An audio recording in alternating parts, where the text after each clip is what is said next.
Casting করা কি যাবে এখন এগুলো? 12 কেজি একটু রিস্কি হয়ে যায়, ঘরের তো সমস্যা হবে এই বিষয়ে, রিস্কি হয়ে যায়। আমাকে দেখিয়ে ভিডিও করে পাঠিয়ে দেবো। নমস্কার, কেমন আছেন সবাই? আশা করি সবাই ভালো আছেন। উত্তরণ কৃষির নতুন পর্বে সবাইকে শুভেচ্ছা। আর আমরা এই পর্বে দেখাবো যে আগামী যে ট্রেনিংটা বিগত দিনে আমাদের হয়ে গেল 29, 30 এবং জুলাইয়ের 1, তো পশ্চিমবঙ্গ শুধু বাদ নয়, পশ্চিমবঙ্গের বাইরের থেকেও বহু ফার্মাররা এসছেন, যেমন উড়িষ্যা, বিহার। কেন পশ্চিমবঙ্গের বাইরের থেকেও প্রচুর ফার্মার আমাদের সঙ্গে আসছেন এবং আমাদের কাছে ট্রেনিং নিচ্ছেন, সেটাই দেখাবো এই ভিডিওতে। আর পিগ ফার্মে কেন ট্রেনিংটা অবশ্যই দরকার আপনাদের, সেটাও দেখাবো। কারণ আধুনিক প্রশিক্ষণ এবং চিকিৎসা ব্যবস্থা ছাড়া পিগারি ফার্ম ডেভেলপ করা খুবই সমস্যা। বিশেষত যাদের ব্রিডিং ফার্ম আছে তাদেরকে বলবো যে আপনারা নিজেরা ভালো করে জানুন, কাজ করুন, তবেই কিন্তু আপনার ফার্ম সাকসেস হবে।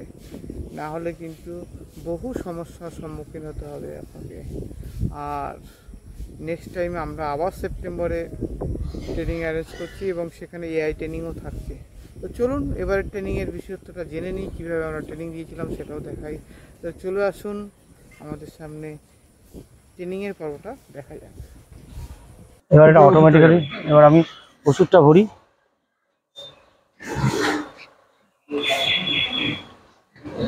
কালকে দেখেছিলাম ঠিক কাটুন কেন দাঁত? আমি এই যে মাঝখানে এতবার আসলাম, একবার তো বললে না দাঁত কাটা হয়নি।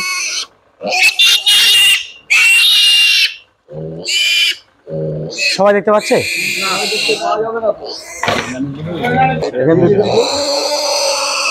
ছোট দাঁত একটু বড় হলে উঠবে কিন্তু। হ্যাঁ, এই যে দাঁত, হ্যাঁ চোখে কিন্তু ছুটে যায় এগুলো দুম করে। ছেড়ে দিলাম। দেখা যাবে না, দেখতে আরো বড় করে ঝুঁকো না সবাই। হ্যাঁ, ওপরটা বাকি আছে, ওপরে বাইরে আছে। এই যে দাঁত, হ্যাঁ হালকা মারলে কিছুটা লাগবে, হয়ে গেছে জাস্ট মাথাটা কেটে দিলেই হয়ে যাবে। আগাটা কাটলেই হয়ে যায়, তাই তো? দাদা চারটে 8টা, ঠিক আছে। পারবে না তবে কাকে? এর ভিতর কারেন্ট আছে বলে হিট হচ্ছে, গরম হয়, ধরলে তোমাকে ঠিক আছে। লেজ কাটছি, লেজ কাটানোর নিয়ম নেই, আমরা লেজটা কেটে দিই। এখন কি করি, একটু বড় রাখি যাতে বায়াররা যখন আসে তাদের কিনে নিতে এই সুবিধা হয়, ধরে তুলতে, ঠিক আছে। কেটে দিলাম।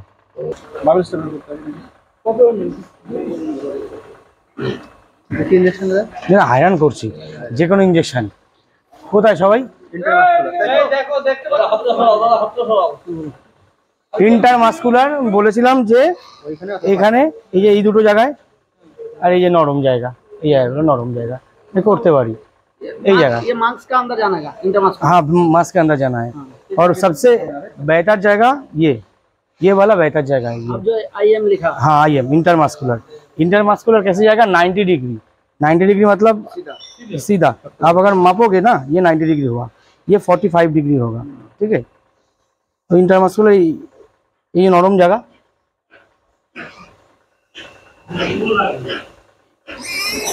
दादा পুরোটা ঢুকিয়ে দিতে হবে, তাই তো? এটা কত ইঞ্চি সিরিজ আছে?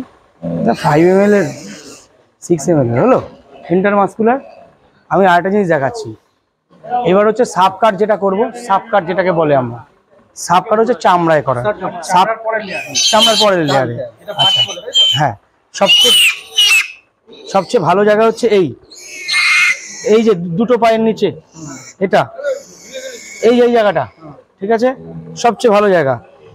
এই যে এ সবচেয়ে ভালো জায়গা, যে কোনো জায়গায় করা যেতে পারে। সারা শরীরে সাবকুটেনাস টিস্যু আছে, সারা শরীরে। একটা হচ্ছে এই যে এই যে দু পায়ের কুচকি, যেটা বাংলা, হ্যাঁ এই যে ছাড়ো, একটা পা ছাড়ো, এই যে আমরা, ঠিক আছে হলো।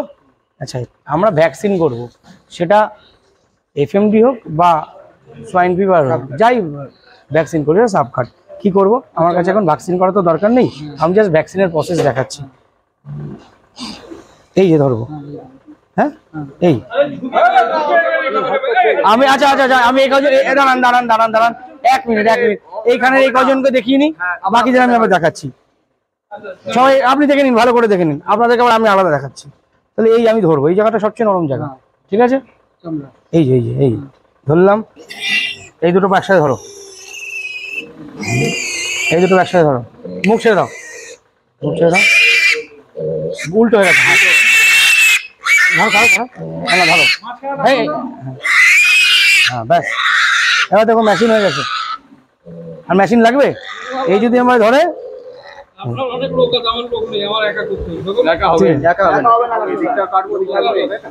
একদিক থেকে কেটে করা যায়, দুটো কেটে করা যায়।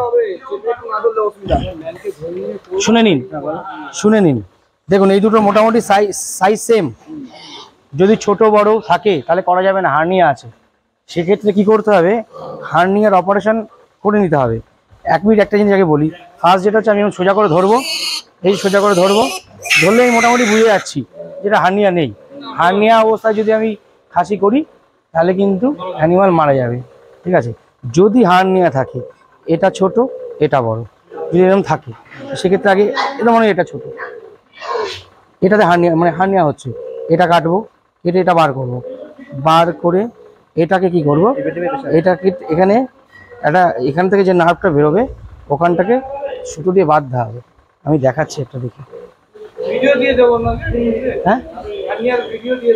হ্যাঁ ভিডিও দিয়ে দিতে পারো, তুমি এটা কাটার সময় দেখাতে পারবে, দেখিয়ে দিচ্ছি। এটা হার্নিয়া নেই, দেখিয়ে দিচ্ছি। এটা তো দেখাবে, ওটা হার্নিয়াটা, ও হ্যাঁ যেগুলো হার্নিয়া আছে, হার্নিয়ার ভিডিও দিয়ে দেবো। তোমাদের এই পর্যন্ত অভিজ্ঞতা কত পার্সেন্ট হার্নিয়া হতে পারে? 100টা বা যদি ছেলে বাচ্চা হয় মোটামুটি ব্যাপারটাই আলাদা।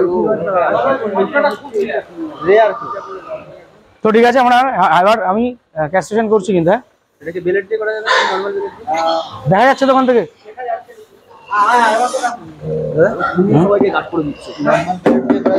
হ্যাঁ পুরো উল্টো হয়ে গেছে।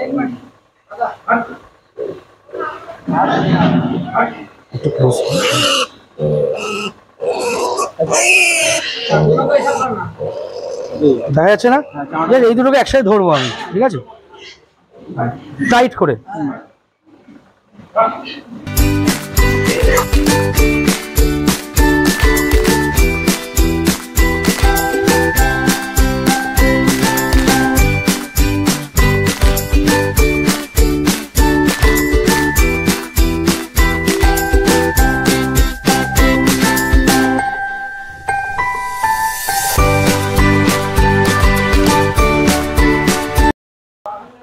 ঠেলে আনা যাবে?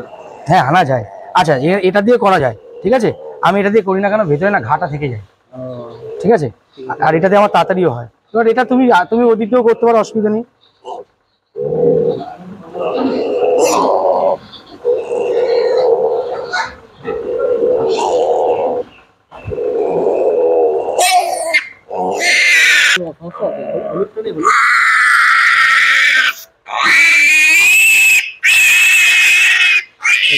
চলে যাচ্ছে,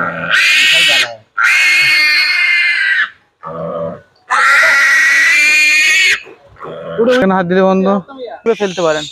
এবার পিছনে যে চেম্বার থাকবে, কালকে যেটা বলছিলাম সেটা দেখাই। এই আগে যান মোহনবাবু, আগে চলে যান।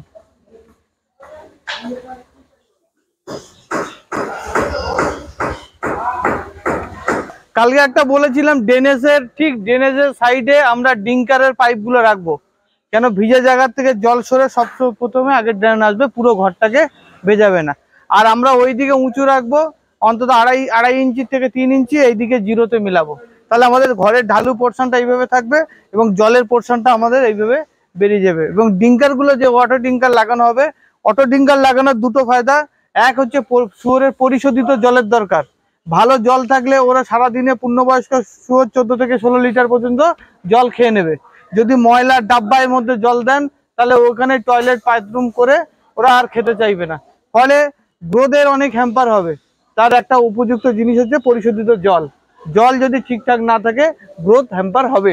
ঠিক আছে, হাত দিয়ে বন্ধ করে টুক করে এগিয়ে যান। জাতীয় যে খাবারটা মানে ডাইরেক্ট ওয়েস্টটা এসে এখানে পড়ে যাবে, এবং ওপরে ভাসমান যে খাবারটা আছে সেটা কিন্তু ডাইরেক্ট আমরা পুকুরে ফেলার একটা ব্যবস্থা করেছি। আর যত গাঁত থাকবে গাঁতটা কিন্তু বসে যাবে। মোটামুটি ফিডের ক্ষেত্রে আমাদের প্রায় 20% খাবার ওরা ডাইজেস্ট করতে পারে, 80% ডাইজেস্ট করতে পারে। সেখানে যদি রান্না খাবার বা মিশিয়ে খাবার দাও সেখানে 60% থেকে 65% 70% পর্যন্ত ডাইজেস্ট করে, বাদ বাকি খাবার কিন্তু বেরিয়ে যায়, যেগুলো ডাইরেক্ট মাছে খাওয়ার উপযুক্ত। তো পুকুরে কোন ধরনের মাছ হবে? পুকুরে মোটামুটি আপনার ক্যাটফিশ জাতীয় সমস্ত মাছ হবে। এদের তেলাপিয়া, রূপচাঁদ আর আপনার পাঙাশ, এগুলো খুব দুর্দান্তভাবে হবে। পুকুরে পাড়টা পরিষ্কার রাখতে হবে, পুকুরটা একটু রোদ দিতে হবে, এবং ন্যাচারাল ক্যালসিয়াম ইউজ করবেন অত সপ্তাহে 1 দিন করে, তাহলে পুকুরের পরিমাপটা ভালো থাকবে পুকুরে যদি হাওয়া খেলে। আর এই ওয়েস্টটাকে আমরা কম্পোস্ট সার হিসেবে ব্যবহার করতে পারি। বছরে 1 থেকে 2 বার আমরা কম্পোস্ট সারটাকে তুলে কোনো একটা জায়গায় পাড়ে রেখে দেবো। সেটা আমরা যদি মিনিমাম 2-3 মাস থাকে, ওর ভিতরে যে অ্যামাইনো অ্যাসিডটা আছে বা গ্যাস যেটা আছে সেটা বেরিয়ে যাবে, এবং সেটা সম্পূর্ণ সার হিসেবে, জৈব সার হিসেবে ব্যবহার হবে। মানে আমাদের ওই নদিয়া সাইড, নর্থ 24 পরগনা সাইডে বেশি অংশ পটলের ক্ষেতে চলে যায়, কলা বাগানে চলে যায়, যে কলা আপনারা কিনে খান, পেঁপে বাগানে চলে যাচ্ছে, তারপর ওলের খেতিতে চলে যাচ্ছে। এ পর্যন্ত সবার ক্লিয়ার? আমরা ওয়েস্টটাকে ম্যানেজ করার চেষ্টা করব। ওয়েস্ট ম্যানেজমেন্ট আমাদের ক্ষেত্রে একটা বড় পার্ট। এই চেম্বারগুলো বানানো হয়েছে সবগুলো কিন্তু ওয়েস্ট রাখার জন্য। ডাইরেক্ট পাইপ দিয়ে আসবে, এবং উপরে যে অংশটা ভেসে উঠবে সেটা জলের মাধ্যমে আকার দিয়ে ওইরকম ভাবে বেরিয়ে চলে যাবে। ওটাও আলাদা পাইপ দেওয়া হবে, এখান থেকে পাইপ কেটে ওর মধ্যে ফেলা হবে।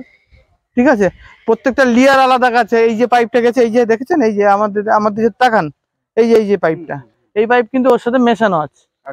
বুঝতে পেরেছেন? ওর চেম্বার আলাদা, এর চেম্বার আলাদা। আমরা একটা পোর্শন যদি এতে ফেলি, আর একটা ওই পোর্শন থেকে এতে ফেলবো, দুটো চেম্বারে রেখে দেবো। চেম্বারগুলো দেখে নিয়েছেন, চেম্বারগুলো ওই মুখে এই ঢাকনা থাকবে। ঢাকনা তুলে যখন এটা হলে কি হয়, গন্ধটাও ছড়াবে না। যদি মনে করে কোনো গন্ধ হচ্ছে বা পাবলিকের অবজেকশন হচ্ছে কোথাও, সেক্ষেত্রে গন্ধটাও কিন্তু এর মধ্যে থাকবে। আমরা যদি ছোট ছোট এই সাইডে ফুটো করা আছে দেখেন, এই পাইপ দিয়ে ওপরে গ্যাস চেম্বারে করে দিই, সেটাকে বেরিয়ে চলে যাবে। ঠিক আছে, এই গেল। এবার আমরা ভিতরে রুম ম্যানেজমেন্টটা নিয়ে আপনাদের সামনে বলবো। চলে আসুন। এটা কেন রাখা হয়েছে? এটা ঘরের বাচ্চা, এইগুলো দেওয়া হলে এন্টারটেনমেন্টের জন্য। আপোষে মারাপিট করবে, এটা এন্টারটেনমেন্টের জন্য, ওরা খেলবে এটা নিয়ে। হ্যাঁ, খেলার জন্য। এদের যেরকম একজন কেউ বলছিল না, শোরের জন্য আমি মিউজিক সিস্টেম করেছি, আর্মি বলছিল, তো এদের এন্টারটেনমেন্টের জন্য দেওয়া হয়। এরা আপোষে মারাপিট করে না, কিছু করে না। এইটা থাকলে অনেকটা নিজেরা রিল্যাক্স বোধ করে। এদের চলে আসুন। ঠিক আছে, এইগুলো পরিভাষায় আমাদের গিল্ড আছে। গিল্ড কোনগুলো বলে? যেগুলো মোটামুটি ভাবে 40 কিলোর ওপরে বা 25-30 কিলোর ওপর থেকে একদম আফটার ক্রসিং এর আগে পর্যন্ত আমরা গিল্ড বলি। তার আগে আমরা কি বলি সেটাকে? তার আগে বলি, তারপরে বলি আমরা স, মানে যখনই প্রেগনেন্সি হয়ে যাবে মাদার বা স বলি। এবং এই রোলিং দেখবেন, আমি আরেকটা দেখাচ্ছি। গিল্ডের পরিভাষায় গিল্ড একসাথে অনেকগুলো গিল্ড রাখা যায়। ঠিক আছে, অনেকগুলো গিল্ড একসাথে রাখা যায়, এরা মারপিট করবে না, গন্ডল করবে না।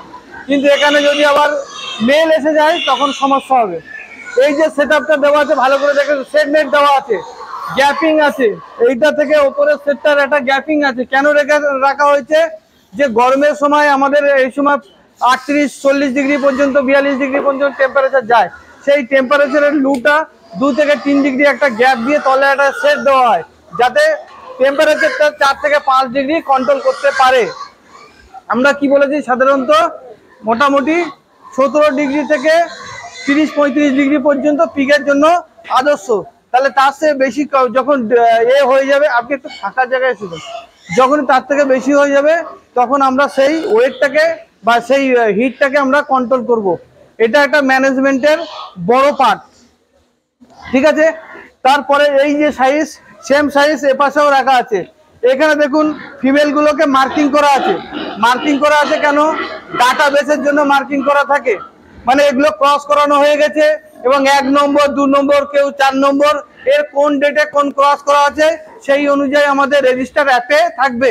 আর আপনাদের ক্ষেত্রে একটা খাতা থাকবে, সেই খাতার মধ্যে আপনার রেজিস্টার থাকবে আমার 1 নম্বর ফিমেল 27 তারিখের জুন মাসের 27 তারিখে ক্রস করানো আছে। তাহলে ঠিক এর থেকে 3 মাস 3 সপ্তাহ 3 দিন অর্থাৎ 114 দিন পরে বাচ্চা দেবে। 40 দিন পরে পিরিয়ডে আমরা একে করব কি ইনজেকশন করব। 40 দিন পিরিয়ডে ভিটামিন AD3H কি ইনজেকশন কলকে বলেছিলাম ভিটামিন AD3H। আবার কতদিন বয়সে করব? ঠিক এদের 100 দিন প্রেগন্যান্সি বয়সে আমরা আবার AD3H 5 ml করব এবং 5 ml করব hitech ivermectin hitech. Ivermectin hitech injection আমরা কেন করব? আইভারমেকটিন হাইটেক ইনজেকশন করলে ওদের কৃমিটাও চলে যাবে। ভিটামিন AD3H এর কাজ কি? বাচ্চার গ্রোথ এবং ডেভেলপমেন্ট করা এবং মায়ের যে বডি সেলফ নিউট্রিশনটাকে কন্ট্রোল রাখা এবং গ্রোথের দিকটাকে ঠিক করা। ক্লিয়ার? চলুন, যখন ক্রস হয়ে যাবে আপনি 1 2 3 করেও রাখতে পারেন, কারণ আর না হলে আপনাকে ট্যাগিং করতে হবে। যদি ট্যাগিং না করতে পারেন তাহলে এইভাবে দিয়ে আপনারা রংটা দিয়ে পিঠে 1 2 3 করে 4 করে আপনারা লিখে দিতে পারেন। বাংলা সমাজ মে আ রায়? ঠিক আছে। দেখুন এইগুলো কেন এই ফিমেলটাকে কেন এখানে রাখা হয়েছে? আমরা কি বলেছিলাম? মিনিমাম 100 দিন প্রেগন্যান্সির পরে আমরা gestation case, this is the gestation case. এখানে এই ফিয়ারিং কেস, জেস্টেশন মানে 100 ডেজ তক ওখানে থাকবে। আর যদি না হয় রুম আমরা ছোট ছোট জেস্টেশন রুম বানাবো, সেখানে রাখবো। দেন এই ফিয়ারিং কেজে আমরা তুলে দেবো, এখানেই বাচ্চা হবে। মায়ের দুধের দেখুন শ্যাডো নেমে গেছে, দ্যাটস মিন এর বেশি দিন টাইম নেই। যদি ধরুন আপনার কাছে কোনো ডাটা নেই, এই মুহূর্তে আপনার মনে হচ্ছে ভিটামিন AD3H মারা দরকার এবং হাইটেক মারা দরকার, তাহলে কি করব আমরা কি করবো? যখনই এই পালানের শ্যাডোটা নিচে থেকে নেমে যাবে তখন মনে রাখুন দিন 15 মধ্যে বাচ্চা হবে। তো আমরা সেখানে 19-20 হলেও আমরা কিন্তু ইন্টারমাসকুলার এই দুটো মেডিসিন মারতে পারি, AD3H এবং কি মাত্র হাইটেক না, হাইটেক অ্যামোক্সিলিন যাবে না, অ্যামোক্সিলিন অ্যান্টিবায়োটিক, ঠিক আছে না। অ্যামোক্সিলিন পাউডার কখন দেবো? যখন একদিন আগে আমরা 1.5 গ্রাম পরিমাণ অ্যামোক্সিলিন পাউডার দেবো। কেন? এস্টোকাইনেসিস বলে একটা ভাইরাস থাকে, বেশি অংশ মায়ের পেট থেকে সেটা বাচ্চার গায়ে চলে যায়। সেটা বাচ্চা 7 দিন বয়স হলে দেখা যায় কি হয়, বাচ্চার গাঁট ফলে গাঁটগুলো লাল হয়ে যায়, সেখান থেকে বাচ্চার একটা খুঁড়া রোগ আছে, অনেক সময় পা উপরের দিকে তুলে দিয়ে প্যাটেলিং করতে থাকে। দ্যাটস মিন এইটা হচ্ছে স্টেপ রোগ। তো এইটার জন্য আমরা সতর্কতা নেব এবং ভিটামিন AD3H আমরা যদি সেটা মারি তখন কিন্তু আমাদের আর ওই অ্যামোক্সিলিন পাউডারটা যদি আমরা জন্মের 24 ঘন্টা আগে দিই, ওই রোগটা থেকে আমরা কন্ট্রোলে থাকতে পারবো, ওই রোগটা হবে না। যদি ইনকারেজ আমাদের ওইটা বা মিস্টেক হয়ে যায় তখন আমরা 7 দিন বয়সে কি করব? একটা অ্যামোক্সিলিন ইনজেকশন দিয়ে দেবো, বা 3 দিনে যখন আমরা দাঁত কাটবো আয়রন দেবো, বিকমপ্লেক্স দেবো, সঙ্গে আমরা ওটাও দিতে পারি। কোনটা দিতে পারি? আমি অ্যামোক্সিলিন 1 ml ইনজেকশন করে দিতে পারি। হয়ে গেল, ক্লিয়ার হয়ে গেল ব্রিডিং নিয়ে। এবারে আসুন, সবসময় বোরের একটা বড় স্পেস আপনাদের দিতে হবে এবং বোরকে খোলামেলা জায়গায় রাখতে হবে। যদি বোর ছোট ঘরে থাকে তাহলে বোরের ফ্যাট বেড়ে যাবে, বোরটা কিন্তু খুব তাড়াতাড়ি গোল হয়ে যাবে, আপনি কাজ করাতে পারবেন না। বোরের ক্ষেত্রে যতদিন বয়স হবে ওর সিমেন্সের কোয়ালিটি তত ভালো হবে। এই বোরটার বয়স আছে 6 মাস প্লাস, ঠিক আছে? জানুয়ারি মাসে আমার ফার্ম থেকে এটা এসছে এখানে। তো দ্যাটস মিন এটা হচ্ছে ইয়র্কশায়ারকে পিওর ইয়র্কশায়ার ব্লাড লাইনের একটা বোর। হ্যাঁ, তো এর আলাদা একটা লেভেল আছে। ওই একটা ফিমেল আছে, ওটাও ক্রস হয়ে গেছে, ঠিক আছে? এখানে আরো ভালো করে বুঝতে পারবেন যে এই ফিমেলগুলো মার্কিং করা আছে। মার্কিং করার কারণ হচ্ছে আমরা সঠিক ডাটা রাখতে পারবো এবং ডাটাটাকে অ্যানালাইজ করতে পারবো যে আর কতদিন বাকি আছে, কোন কোন ইনজেকশন দিতে হবে। ওকে, এবং সেই অনুযায়ী অনেক সময় আমরা কালকে একটা দুধের বাট নিয়ে সমস্যা হচ্ছিল দেখছিলাম, তো সেরকম হলে আমরা হাত দিয়েও ডেলিভারি করতে পারবো বা দেবো। আমরা অনেক ভিডিও ইউটিউবে দিতে পারি না, কিন্তু আপনাদের গ্রুপে আমরা সেরকম ক্রিটিক্যাল সবসময় তো হয় না, না হলে কি করে দেখাবো? আমি ওর ভিতরে হাত দিয়ে তো দেখাতে পারবো না। যখনই সেরকম সমস্যা হয় আমরা ডেলিভারি করেছি, সেগুলো ভিডিও করে রাখা আছে, সেই সময় আমাদের গ্রুপে দিয়ে দিলে আপনারা দেখতে পাবেন। আর একটা জিনিস বলবো, গ্রুপটাকে সবসময় অ্যাক্টিভ রাখবেন, কোনো না কোনো প্রবলেমটাকে বলবেন, তাহলে আপনার মাধ্যম দিয়ে অন্য কেউ শিখতে পারবে। মোটা হবে বাটের গোড়াটা আর দুধের পালানটা ছাড়বে। এটার মোটামুটি ধরুন 100 দিনের 90 দিন মতো এর প্রেগনেন্সি বয়স আছে। ধীরে ধীরে ধীরে ধীরে ওই জায়গাটায় রড পড়বে, রো পড়বে, শ্যাডো পড়বে লম্বা লম্বা দুধার থেকে, এবং ওই বাটের গোড়াগুলো ফুলে ফুলে উঠবে। ঠিক আছে না पिंक कल एक वीडियो डाला था ना ग्रुप में, वो जो पिंक वही এ বসাবো, কি বসাবো, এই ধরনের টে বসাবো, ওই যে টেটা বসানো আছে ওই টেটা ভুল বসানো আছে। ঠিক আছে, এটাই মিসম্যানেজমেন্ট, কারণ ডিঙ্কার থেকে খেতে গেলে জল পড়বে, খাবারে দিলে মিশে গেলে সেটা ক্ষতি হতে পারে। এই যে জায়গাটা আছে এটা 1 ফুট চওড়া আর অন্তত 10 মাটি থেকে 10 ইঞ্চি হাইট আছে। ঠিক আছে, এই টেটা বানানো আছে এবং এর ডেপথ আছে প্রায় 8 ইঞ্চি। ঠিক আছে, এই ট্রেগুলো দিলে একটা ফিমেল বা বাচ্চারা লাইন ধরেও খেতে পারে, খাবার নষ্ট হয় না, কারণ খাবারটা হচ্ছে আমাদের ফার্মে সব থেকে কস্টলি।